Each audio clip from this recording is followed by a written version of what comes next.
Hello, everyone, and welcome back to my reading of one of my latest atomic essays, titled, I Will Never Drink. This one's actually a tough one to write, but we can talk about the specifics around that at the end. So let's get into it. I will never drink. I will never drink, screamed little 7-year-old TV. Hearing my father vomit in the toilet after a long night of drinking is a memory I will have eternally etched in my mind. I wonder why anyone would drink so much that they would eventually have to throw up. It made no sense to me. I couldn't sleep those nights, feeling the tension and worry as my mother waited for my dad. In some instances, the night would turn violent when he did call in the door. My father was already a heavy-handed man who would make sure to remind me he was in charge with a swift slap to the face. Drinking only made his hand heavier. I could and would not be like my father. I decided to never drink. As you can imagine, this wasn't easy when everyone around me was drinking. Peer pressure made it difficult, but not impossible. My friends didn't make it hard at all. This is just what TV does. On New Year's Eve 2009, at the age of 34, it all changed. My friend offered me a drink to bring in the new year. I said, it was a vodka Sprite. I enjoyed the feeling it gave me and have come to appreciate a good cocktail since then. A few years later, I didn't have a television, so I found myself at a bar watching a Mavs playoff game. Someone won the lottery and was buying everyone drinks. They just kept magically appearing in front of me. This is the first time I did feel too drunk to drive. I called a friend to take me home, which was only 1 block away. True story. My babies never have to worry about me being angry or violent. At worst, I just tell terrible jokes and cry because I become an emotional basket case. I did not repeat my father's pattern. I did keep that commitment to myself and my daughters. So, as you can imagine, this was it was personal, as many of my stories are, but this one was a little heavier. My father, for much of my childhood and for much of my life, he's been a heavy drinker, but he used to be a lot worse. It was really bad. It was so bad that it just, like I described in the story, he would come home, he'd be drinking, he'd get violent. It was tense in my home most of the time, but especially on the weekends when he'd go out drinking. And the worst of the memories were obviously hearing him just vomit and then later tell us that it was blood or this or that. It was, it made no sense. Even I was a little kid, but I was like, why would anyone do that? You choose to do that. And obviously given the violence, the domestic violence, and the screaming, the yelling, the abuse, I decided then at that little age that I wouldn't drink. I wasn't going to drink. I told my mom about it, and she thought it was cute, I think. But I stuck to it. I stuck to it till I was 34 years old. And actually, that right there, I thought I was 31. I got divorced in 2006, so I always used to tell people that I started drinking, that I had my first drink, rather, when I was 31. In reality, it was in 2009, when I was 34, that I started drinking. It was like 3 more years. And that was only because a friend asked. I was 34. I said, you know what? It can't hurt. In worst case scenario, I just don't like it, and I put it down. I had 3 of those drinks. It was a Sprite with vodka. And I continued to have that specific drink for like 2 or 3 more years. I would just go places and just have that because that's all I knew. But I was 34 when I first started drinking. But in between that, throughout the years, people just didn't give me shit. They didn't give me too much trouble. My friends, I grew up in what would be called the hood, Oak Cliff, Dallas. Back then, it's still considered a little rough, although it's changing.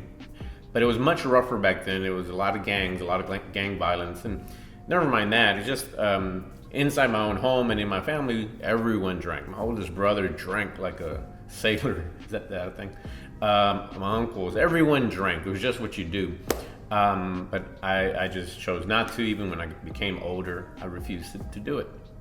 And this was true, and I maintained that. My friends never gave me any crap, and I love them for that. Most of my friends were good people. The people that were close to me were good people, and I mean, I had one friend that always offered because he said it was just out of obligation. He had to be kind and offer.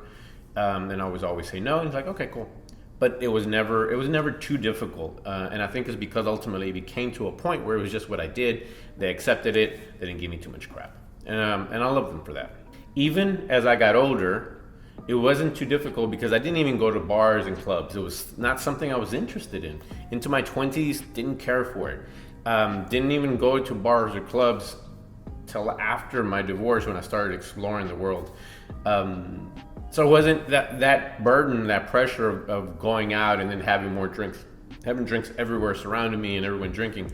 That peer pressure was never a problem because I didn't do that. So it was all these little elements that allowed me to maintain that way of doing it. That allowed me to not feel so much pressure, and nobody was going to change my mind, not them. And what's even funnier, one of the stories I do enjoy telling as well is, well, I got divorced. I talk about that often. Because it was a pivotal moment in my life. There's a lot that happened because of that. That domino fell, my divorce, and so many other changes happened. But I had a friend that told me when I was going through the divorce that it was his experience that when people divorce, it's a terrible experience. It's traumatic, right? She expected that I would have issues, that I would probably start drinking or start doing some things. I didn't do any of that because I hadn't been drinking before, therefore it wasn't an option for me to start drinking now just to drown my problems. Not an issue. Didn't care for it, didn't want it, didn't need it, not even when I was at my lowest points in my life.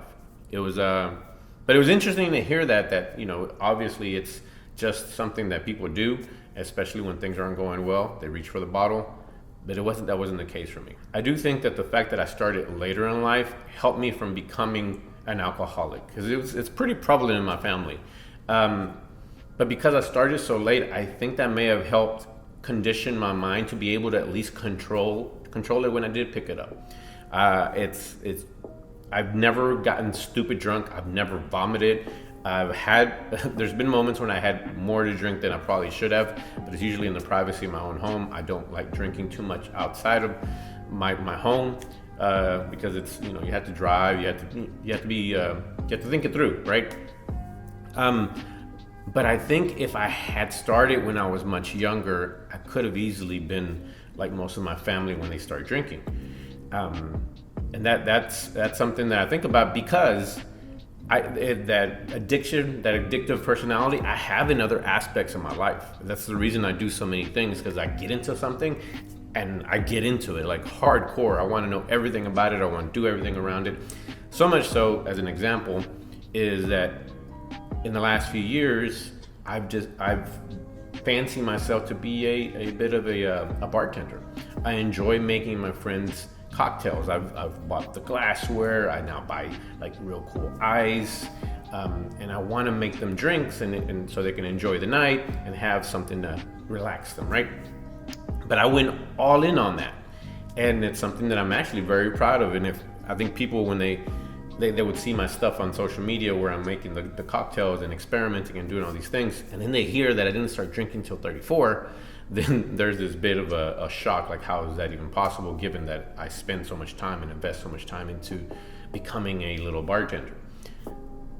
It's just the way I am. I do have this addictive personality, which I think is great in the right context. It's terrible when it comes to drugs and alcohol. If you're not able to manage that, then forget about it. You have issues in life. And for me, luckily, I was able to, I guess, figure some things out early that prevented me from making those terrible decisions. Because I mean, it's not like it's not part of my family culture, my family history. It's right there. It's in my face. So one of the last things that I'm really proud of, even though I broke my promise to myself, I am proud of the fact that I was able to do so in a way that's responsible. And my daughters are able to witness that same thing as well. They're able to see their father, a grown adult, drinking responsibly without having to get trashed. That's it for today. Thank you for tuning in. Remember to subscribe to my YouTube channel. If you're watching this on YouTube, subscribe to the podcast, on Spotify, on Apple Podcasts or Google Podcasts, wherever you're listening to this. Subscribe so that way you'll be notified. And I'll see you soon. Thank you. Take care. Bye-bye.